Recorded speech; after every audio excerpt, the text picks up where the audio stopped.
Sup everyone, it's Steven. So I've been around the crypto space for quite some time now, and honestly, understanding Wallet's reputation score has become absolutely crucial these days. Think of it as like a credit rating, but for your blockchain address. It analyzes all your on-chain transactions to demonstrate you're a legitimate user, not some farming bot. Plus, this actually helps me avoid constant AML headaches and make sure everything's clean when tax season rolls around. Airdrops prioritize wallets with solid scores. DeFi platforms offer me way better terms. Basically, it's become your identity card in Web3. That's why I'm really thankful services like walletscore exist that actually let me track my wallet's standing. I've been with them for over a year now. Super reliable, totally transparent, and here's the key part. They never ask for your seed phrase. Zero approval requests, your funds stay exactly where they are, and there's no transaction signing involved whatsoever. So yeah, if you're curious about your Web3 reputation, definitely worth checking out. Okay, now let me walk you through how this actually works. So I'm here on the main page, and the first thing I gotta do is connect. Good, hitting this button, selecting Trust Wallet, hitting connect. Nice, perfect, I'm in now.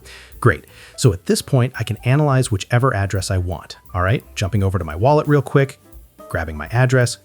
Good, switching back, pasting it right here, and hitting check score. Okay, right, so if I want the complete breakdown, I need to unlock full access here. Cool, clicking unlock, going through with the payment.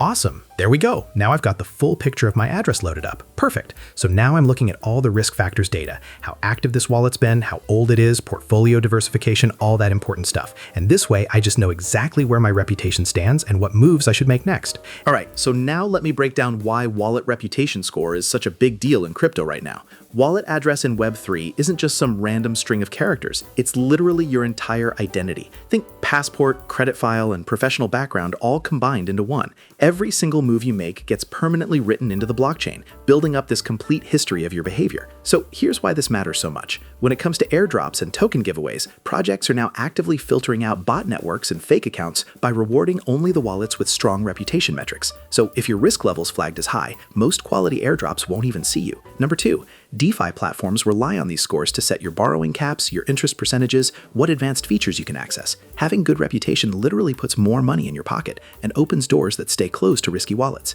Number 3, this is all about staying compliant and secure. Exchanges and services scan wallet scores to block money laundering, flag sanctioned wallets, and catch addresses linked to hacks or scams. One bad risk rating and yeah, your assets could be frozen instantly. Number 4, when it comes to dealing with the IRS, maintaining a clean, validated wallet reputation makes your tax filing way less painful and dramatically cuts down your chances of getting hit with an AML audit. Here's the real issue though. The vast majority of crypto users have absolutely zero clue how their wallet appears to all these scoring systems. And that's exactly why platforms like walletscore are so valuable. Because look, this isn't just another analytics tool. It's the only service I've found that gives complete transparency without any security risks. Most other platforms either want access to your wallet, charge insane fees for basic info, or worse, they're just data harvesting schemes. Walletscore shows precisely how every chain evaluates address, flags any potential risk factors, displays activity patterns, portfolio spread, literally everything that decides if you're seen as trusted or suspicious. And here's what sets them apart. Simple pricing, no hidden costs, no scam permissions, and it actually updates its scoring algorithms regularly to match what projects are currently using. So the link is down in the description and I'll pin it in the comments too. Seriously, just run a quick check. Takes 2 minutes and you'll know exactly where you stand. If anything's unclear or you've got questions about your results, leave a comment. I read all of them and I'll help you out. I appreciate you watching.